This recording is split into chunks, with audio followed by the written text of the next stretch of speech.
C'est quand même un gosse de 4 ans qu'on retrouve, c'est inadmissible.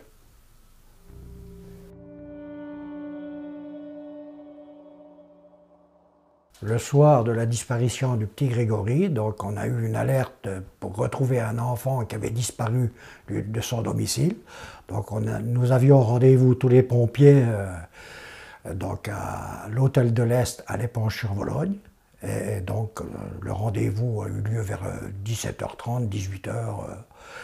Et là, donc, il y avait la gendarmerie présente, donc on a organisé les recherches tout au long du cours de la Vologne, amont et aval de l'Épanche, et aussi du canal qui alimente une petite turbine. Donc, et nous avons aussi fait les recherches aux abords de tous les étangs proches du domicile du petit Grégory. Les affaires sont vraies et vaines, donc nous avons eu un briefing à l'hôtel de l'Est vers les 19h, 19h30, et c'est là que j'ai pris l'initiative d'envoyer 3 sapeurs-pompiers aux abords de Docelles, dont un qui connaissait vraiment bien le cours de la Vologne et du Barbat, puisqu'il y travaillait souvent. Donc lui, je l'ai envoyé avec son fils et un autre sapeur-pompier. Ils sont revenus à peu près une demi-heure en nous disant qu'ils pensaient avoir vu quelque chose sur la jetée du déversement de la Vologne aux alentours du pont Belay. Donc on est redescendu. Et c'est là que j'ai envoyé donc Stéphane Remy pour voir ce que c'était. Effectivement, il nous a dit ben, c'est le gamin. Donc on a vu qu'il avait les yeux fermés, qu'il était inerte.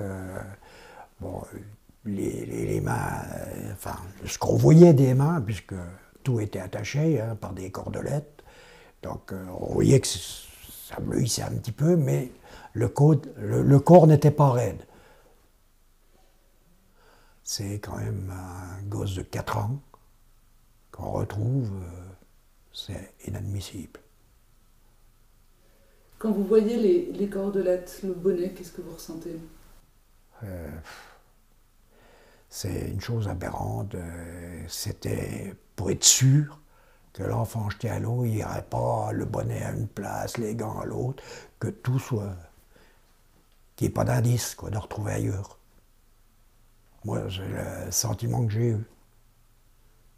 Ficelé comme ça, tout était attaché, le bonnet après son anorak, les gants après l'anorak, tout était... Ça vous a donné quoi comme sentiment? Je ne peux pas vous l'expliquer. Sentiment de haine, d'inadmissible, d'incompréhensible. S'en prendre à un gamin de 4 ans. On pense, ben voilà, le malheureux, il paye les frais de quoi, de qui on était un petit peu, tous les pompiers, un petit peu secoués, quoi. C'est vrai que les pompiers, on a l'habitude de voir des choses paranormales, si on veut, mais là, c'est vraiment, c'est de l'impensable. On était encore conviés pour faire un peu le service de sécurité le jour de l'inhumation. Là, c'était vraiment prenant. Hein. C'était dur à voir. Les cris de la maman.